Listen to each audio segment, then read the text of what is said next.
गांव के चौराहे पर हमेशा की तरह उस रात भी सन्नाटा पसरा हुआ था। मई की आखिरी तारीख थी और हवा में अजीब सी नमी थी, जैसे बरसात कहीं पास ही ठहरी हो। चौराहे पर बस एक पुराना बिजली का खंभा था, जिसकी पीली बत्ती बार बार झिलमिला रही थी। हर बार जब वो बत्ती बुझती तो कुछ सेकंड के अंधेरे में ऐसा लगता जैसे कोई खड़ा हो, किसी की परछाई, किसी की सांसें। राहुल उस रात स्कूल से लौट रहा था। वो गांव के हाई स्कूल में अंग्रेजी पढ़ाता था और शाम को अक्सर देर तक वहीं रुक जाता, कभी बच्चों की कॉपियां जांचने, कभी अपनी पुरानी अधूरी कविताएं लिखने। उसे रातें पसंद थीं। रातों में उसे लगता था कि दुनिया थोड़ा कम बोलती है और उसकी सोच ज्यादा सुनाई देती है। उस दिन उसकी बाइक का पेट्रोल लगभग खत्म था। वो धीरे धीरे चौराहे के पास पहुंचा तो देखा, सड़क के किनारे एक लड़की खड़ी थी। सफेद सलवार, खुले बाल और चेहरा ऐसा जैसे किसी पुराने गीत की याद। वो घबराई हुई लग रही थी, लेकिन उसकी आंखों में कोई अजीब शांति थी। राहुल ने ब्रेक लगाया और पूछा, इतनी रात को यहाँ, कुछ मदद चाहिए? लड़की ने धीरे से मुस्कुराकर कहा, मैं बस मुख्य सड़क तक जाना चाहती हूँ। यहाँ से रास्ता सही है? राहुल ने कहा, मैं उसी तरफ जा रहा हूँ, चलो छोड़ देता हूँ। वो कुछ पल उसे देखती रही, फिर धीमे से बोली, धन्यवाद। वो पीछे बैठ गई और जैसे ही बाइक आगे बढ़ी, हवा में चमेली की महक फैल गई। कुछ देर सन्नाटा रहा, फिर राहुल ने पूछा, नाम क्या है तुम्हारा? लड़की ने कहा, पायल। बस एक साधारण सा नाम, लेकिन उसमें कुछ ऐसा था कि राहुल का मन वहीं ठहर गया। वो उसे रास्ते भर देख नहीं पाया, लेकिन उस महक, उस आवाज ने जैसे कोई निशान छोड़ दिया। जब वो मुख्य सड़क पहुंचे, पायल ने उतरते हुए कहा, धन्यवाद, आपसे फिर मुलाकात होगी शायद। राहुल मुस्कुरा दिया, शायद हाँ। और फिर उसने देखा, वो मुड़ी और धुंध में गुम हो गई। अगले दिन राहुल ने सोचा कि ये सब बस एक आकस्मिक मुलाकात थी, लेकिन अगले दिन भी ठीक उसी वक्त जब वो चौराहे से गुजरा, वो वहीं खड़ी थी। वही सफेद कपड़े, वही खुला बाल। वो फिर बोली, आज भी उसी दिशा में जा रहे हैं? राहुल ने हंसकर कहा, लगता है तुम्हें अब रोज लिफ्ट देनी पड़ेगी। पायल ने कहा, अगर आपको बुरा न लगे। राहुल बोला, बुरा तो तब लगेगा जब तुम न मिलो। उसकी आंखों में पहली बार कुछ चमक आई, लेकिन वो चमक ऐसी थी जिसमें कहीं गहराई से उदासी भी छिपी थी। राहुल को अब उससे मिलने का इंतजार रहने लगा। हर शाम जब स्कूल की घंटी बजती, वो जल्दी कॉपियां समेटकर बाइक निकाल लेता। पायल अब उसकी दिनचर्या का हिस्सा बन चुकी थी। धीरे धीरे कहानी आगे बढ़ने लगी। पायल बहुत कम बोलती थी, लेकिन जब बोलती तो उसकी बातें सीधे दिल को छू जाती। वो कहती, कभी बारिश में भीगने का मन हुआ है? राहुल हंसकर कहता, अक्सर होता है, पर अकेले भीगना बेकार लगता है। पायल बोली, तो अगली बार जब बारिश हो मुझे बुला लेना। उस दिन राहुल ने उसकी मुस्कान को पहली बार गौर से देखा। वो मुस्कान नहीं, जैसे कोई याद हो जो मुस्कान बन गई हो। कुछ दिन ऐसे ही बीते। एक दिन राहुल ने मजाक में पूछा, तुम्हारा घर कहाँ है पायल? वो बोली, यहीं पास में, नीम के पेड़ के उस पार। राहुल ने कहा, वहाँ तो कोई घर नहीं है, बस पुराना खंडहर है। पायल चुप हो गई, फिर धीरे से बोली, वहीं मेरा घर था, अब बस पेड़ है। राहुल हंसा, लेकिन भीतर कहीं हल्की सी ठंडक उतर गई। उसने बात बदल दी। गांव की हवा में कुछ अजीब था। कुछ दिनों बाद राहुल के दोस्त दीपक ने कहा, तू रोज उस रास्ते से आता है, थोड़ा संभल कर रहना। राहुल ने पूछा, क्यों? दीपक ने कहा, वो चौराहा ठीक नहीं है। 3 साल पहले वहाँ एक लड़की की मौत हुई थी। राहुल ने हंसते हुए कहा, हर गांव में कोई न कोई डरावनी कहानी होती है। दीपक बोला, नाम था पायल। वो बस के नीचे आ गई थी, ठीक नीम के पेड़ के पास। राहुल का चेहरा उतर गया। वो कुछ पल कुछ बोल नहीं पाया। उसने बस इतना कहा, झूठ होगा। लेकिन उसके भीतर एक आवाज गूंज रही थी, वही मेरा घर था, अब बस पेड़ है। उस दिन राहुल बहुत देर तक जागा रहा। उसे पायल का चेहरा याद आ रहा था, उसकी बातें, उसकी खुशबू, पर अब हर याद के साथ एक डर भी जुड़ गया था। अगली शाम उसने तय किया, वो सच्चाई पता लगाएगा। वो फिर चौराहे गया। नीम का पेड़ वहाँ शांत खड़ा था, उसके नीचे सूखी पत्तियां बिखरी थीं। राहुल ने चारों ओर देखा, कोई नहीं था। वो पेड़ के पास गया और हाथ रखा। ठंडा, बिल्कुल ठंडा। हवा चली और उसे लगा जैसे किसी ने उसके बालों को हल्के से छुआ हो। आ गए? राहुल पीछे मुड़ा। पायल वहीं थी, पर आज उसका चेहरा और भी फीका लग रहा था, जैसे धूप की जगह अब बस धुंध हो। वो बोली, तुम मुझसे डरने लगे हो? राहुल ने कहा, नहीं, पर लोग कहते हैं। पायल ने बीच में ही कहा, लोग बहुत कुछ कहते हैं, तुम क्या मानते हो? राहुल ने उसकी आंखों में देखा। मैं बस इतना मानता हूँ कि जो सच्चा लगता है वही सच्चा होता है। पायल मुस्कुराई, तो आज बारिश होगी, चलो भीगते हैं। वो दोनों नीम के पेड़ के नीचे खड़े हो गए। पहली बूंद गिरी और राहुल ने महसूस किया, वो ठंडी नहीं थी, वो बर्फ जैसी थी। पायल ने हाथ बढ़ाया और उसी पल बिजली चमकी। उसके चेहरे पर रोशनी पड़ी। वो मुस्कुरा रही थी, लेकिन उसके गालों पर आंसू नहीं, रक्त की पतली रेखा थी। राहुल ने डर से पीछे हटना चाहा, पर आवाज आई, डरो मत, अब तुम मेरे साथ हो। बरसात अब पूरी तरह उतर आई थी। आसमान से जैसे कोई पुरानी दास्तान बह रही थी। धुंध, गीली मिट्टी और चमेली की महक सब मिलकर एक अजीब नशा बना रहे थे।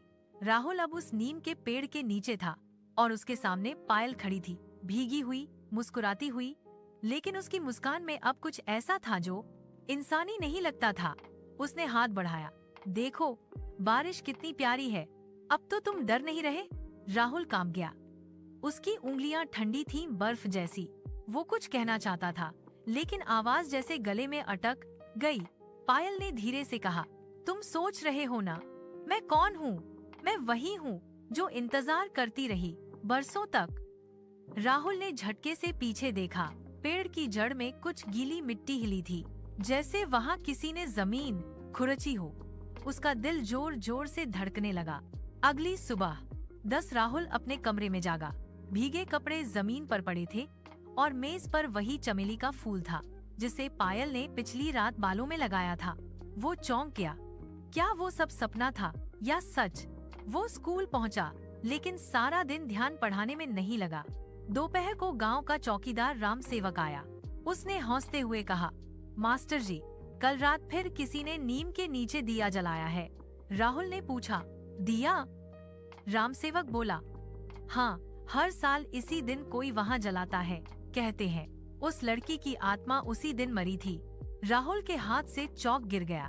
उसी दिन, उसी बारिश वाली रात, शाम को राहुल सीधा गया बूढ़ी लक्ष्मी काकी के पास। वो गांव की सबसे पुरानी रहवासी थी, जिसने सब देखा था। राहुल ने पूछा, काकी, उस लड़की की कहानी क्या है? लक्ष्मी काकी की आंखों में डर उतर आया। वो बोली, मत छेड़ो मास्टर जी, चौराहे की बात मत करो। राहुल ने जिद की, काकी, मैं सच जानना चाहता हूँ।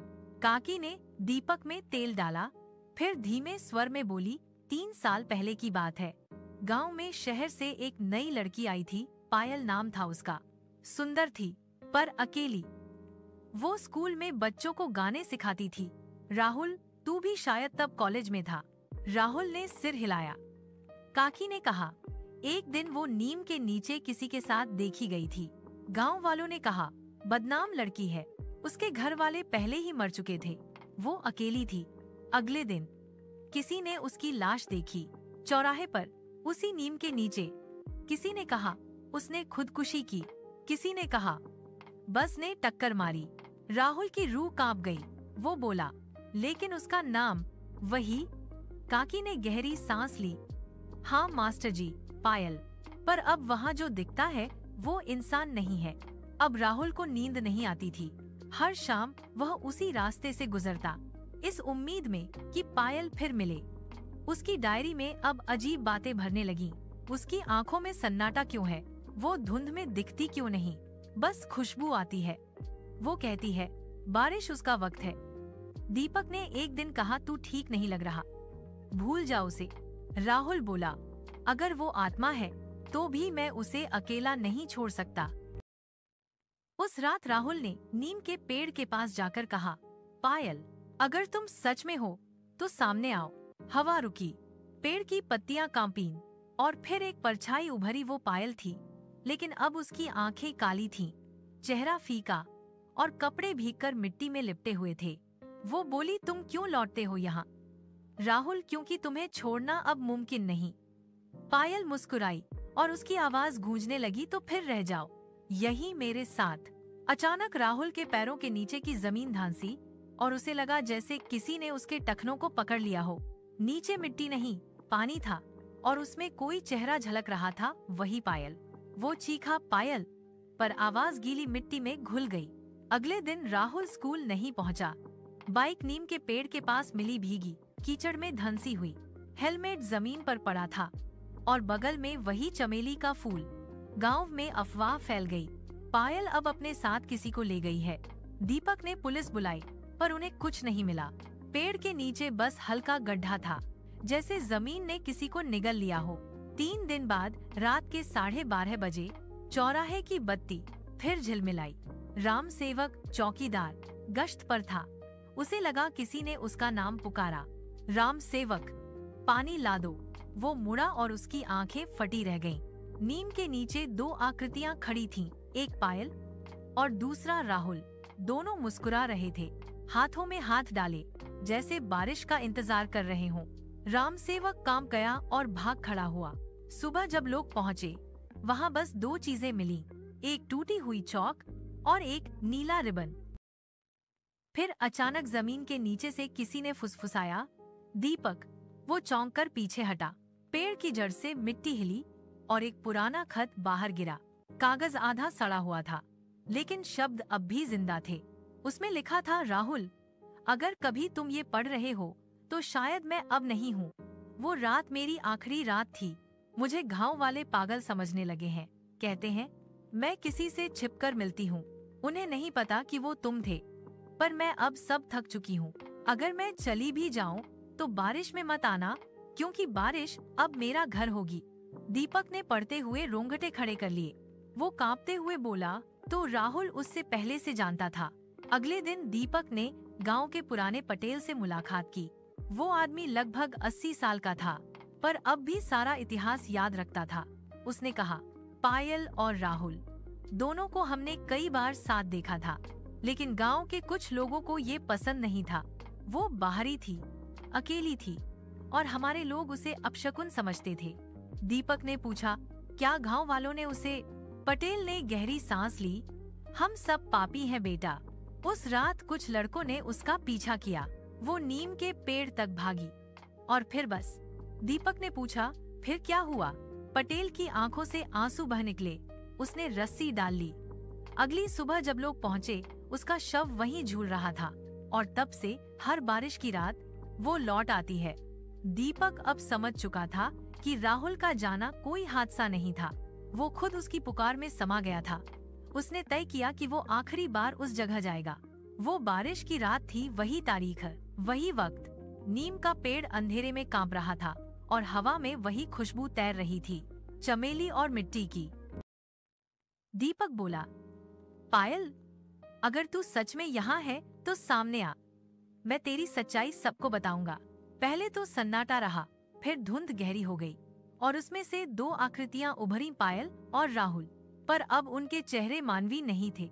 आंखें बिल्कुल सफेद, होंठों पर हल्की मुस्कान और चारों ओर पानी की धुंध। राहुल बोला, दीपक, अब सब ठीक है। वो अकेली नहीं रही। पायल ने कहा, मैं बस चाहती थी कोई मुझे याद रखे। अब जब उसने किया, मैं उसे छोड़ नहीं सकती। दीपक ने कांपते हुए कहा, मैं सबको सच्चाई बताऊंगा। पायल मुस्कुराई, सच्चाई किसी को चाहिए ही कहाँ, लोग बस डर ढूंढते हैं। वो दोनों धीरे धीरे धुंध में घुल गए। बस पानी के गड्ढे में उनकी परछाई रह गई, जो अगले ही पल गायब हो गई। अगली सुबह लोग फिर जमा थे।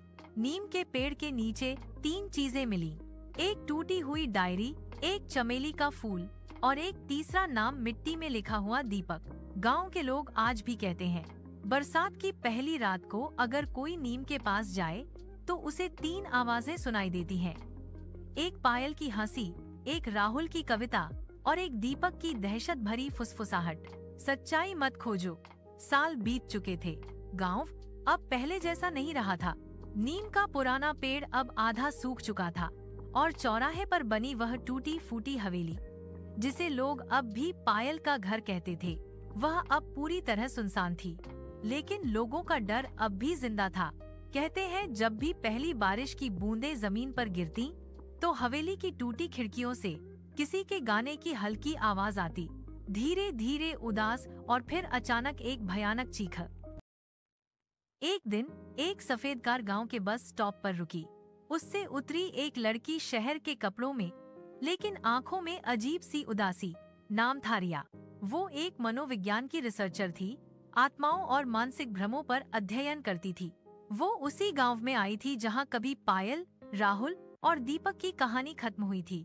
उसने गांव के पटेल से पूछा, यहाँ कोई नीम का पुराना पेड़ है क्या?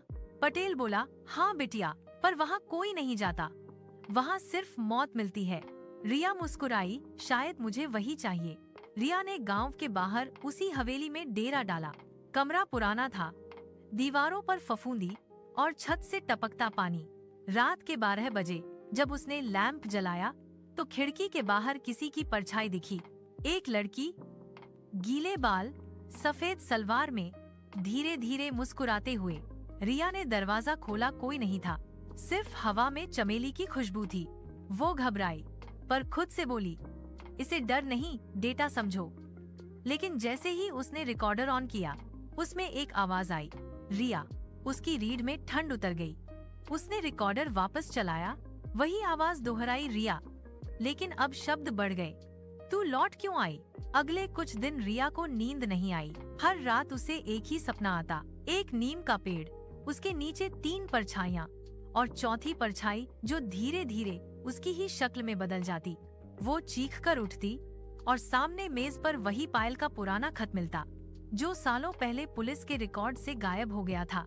उसमें अब एक नई पंक्ति थी, राहुल मैं वापस आ गई हूँ, लेकिन इस बार अकेली नहीं। रिया समझ नहीं पा रही थी, ये कोई भ्रम था या किसी की योजना। एक शाम गांव की बूढ़ी औरत सरला बुआ रिया के पास आई। उसने रिया को देखते ही कहा, तेरे चेहरे में कुछ जाना पहचाना लगता है बिटिया। रिया ने कहा, मैं शहर से आई हूँ रिसर्च के लिए। बुआ मुस्कुराई, तेरे गले में जो नीला लॉकेट है वो तो पायल पहना करती थी। रिया हैरान रह गई, आप पायल को जानती थी? बुआ की आंखों में डर झलकने लगा। वो मेरी भतीजी थी बिटिया, जब वो मरी तब उसके गले में यही लॉकेट था। रिया की सांसें थम गईं। पर ये तो मुझे मेरी माँ ने दिया था, बुआ ने धीरे से कहा। तो तू पायल की बेटी है। उस रात रिया ने अपना रिकॉर्डर चालू किया और हवेली में खोज शुरू की। तहखाने के एक कोने में उसे दीवार में बंद एक पुराना लकड़ी का बक्सा मिला। उसमें 3 चीजें थीं, एक सूखा नीला रिबन, एक डायरी और एक अधजला फोटो, जिसमें पायल, राहुल और एक बच्ची थी। रिया की आंखों से आंसू गिर पड़े। डायरी में लिखा था, अगर मैं लौट नहीं पाई तो मेरा बच्चा लौटेगा, वो मेरा अधूरा वादा पूरा करेगी। अचानक कमरे की बत्तियां झिलमिलाईं। आवाज आई, वो लौट आई है। रिया ने पीछे मुड़कर देखा। वहीं खड़ी थी पायल, सफेद कपड़ों में, भीगे बाल और चेहरे पर वही मासूम मुस्कान। पायल ने कहा, मेरा खून यहाँ अधूरा नहीं रहेगा। रिया बेहोश होकर गिर गई। सुबह जब उठी तो उसके हाथों पर मिट्टी लगी थी और दीवार पर किसी ने लिखा था, वादा पूरा हो गया। गांव वालों ने अगले दिन देखा, नीम का पेड़ अब पूरी तरह गिर चुका था। पेड़ की जड़ों के नीचे 3 कंकाल मिले, एक लड़का, एक लड़की और एक औरत का। डीएनए टेस्ट में पता चला तीनों आपस में रक्त संबंधित थे। पुलिस को हैरानी हुई, लेकिन रिया गायब थी। बरसात की रात गांव के चौराहे पर एक नई सड़क बनी थी। लोग कहते हैं हर बार जब कोई वहां रुकता है तो सड़क के बीचों बीच एक लड़की खड़ी मिलती है, सफेद कपड़ों में, हाथ में नीला रिबन पकड़े, और धीरे से कहती, क्या तुमने कभी किसी से वादा किया है? अगर कोई हाँ कह दे तो उसकी परछाई वहीं रह जाती है। कहते हैं जब आत्माएं अपना वादा पूरा कर लेती हैं तो उनका दर्द मिट जाता है, और वो जगह जहाँ कभी चीख गूंजती थी वहाँ अब सिर्फ शांति की गूंज रह जाती है। बरसों बाद उस गांव के लोग हैरान रह गए। नीम का पेड़ जो सालों से सूख चुका था, वो फिर से हरियाली से भर गया था। कोई नहीं जानता कैसे, लेकिन अब वहाँ पत्तों पर ओस की बूंदें ऐसे चमकती जैसे किसी ने उन पर मुस्कान उकेर दी हो। गांव वाले अब उस रास्ते से गुजरने से नहीं डरते थे। कहते हैं जो भी उस चौराहे से गुजरता उसे हवा में एक मीठी सी खुशबू महसूस होती, जैसे चमेली और बारिश एक साथ हौस पड़े हों। कहीं दूसरी ओर जहाँ न समय है न दर्द, वहाँ एक छोटा सा घर है। आंगन में नीम का पेड़ और खिड़की पर टंगी एक नीली पायल। उस घर में 3 लोग रहते हैं, राहुल, पायल और रिया। पायल अब मुस्कुरा रही थी, चेहरे पर वही मासूमियत, आंखों में सुकून। वो मिट्टी में पौधे लगा रही थी और राहुल पास बैठकर हंसी मजाक में उसकी मदद कर रहा था। रिया, जो अब एक छोटी बच्ची सी लग रही थी, नीले आसमान की तरफ उंगली दिखाकर बोली, माँ देखो इंद्रधनुष। पायल मुस्कुराई। हाँ रिया, वो इंद्रधनुष नहीं, वादा है। जो अधूरा रह गया था अब पूरा हो गया। राहुल ने पीछे से दोनों को गले लगाया। अब कोई जुदाई नहीं होगी। पायल का सपना पूरा हुआ। पायल ने हल्की हंसी में कहा, मैंने हमेशा एक घर का सपना देखा था, जहाँ बारिश में डर नहीं, बस हौसी हो, जहाँ प्यार सिर्फ जिंदा लोगों का नहीं बल्कि आत्माओं का भी हिस्सा बने। राहुल ने कहा, देखो तुम्हारा सपना सच हो गया। रिया ने खिलकर कहा, तो अब कोई डरावनी कहानी नहीं। दोनों हौस पड़े। पायल बोली, अब डर नहीं, बस यादें हैं जो हमें जिंदा रखती हैं। और फिर आसमान में बादलों के बीच से एक सुनहरी किरण उस नीम के पेड़ पर पड़ी, जैसे कोई ऊपर से कह रहा हो, अब सब ठीक है। गांव में फिर से जीवन। गांव के लोग आज भी कहते हैं, नीम के नीचे अब एक अदृश्य आशीर्वाद है। अगर कोई जोड़ा वहां जाकर कसम खाए तो उनका रिश्ता कभी नहीं टूटता। वो पेड़ अब प्रेम वृक्ष कहलाता है। लोग वहां फूल चढ़ाते हैं और धीरे से फुसफुसाते हैं, पायल हमारे लिए भी दुआ करना। और कहते हैं हवा में एक मधुर आवाज आती है, प्यार सच्चा हो तो मौत भी हार जाती है। नीम के पत्ते झूमते हैं, चमेली की खुशबू फैलती है और कहीं दूर से बारिश की बूंदें गिरती हैं। मानो पायल, राहुल और रिया फिर साथ में भीग रहे हों अपनी दूसरी दुनिया की खुशियों में। कुछ कहानियां डर से नहीं, मुक्ति से खत्म होती हैं और कुछ आत्माएं मरती नहीं, बस प्यार में हमेशा के लिए ठहर जाती हैं। समाप्त। पर उनका प्यार अनंत है।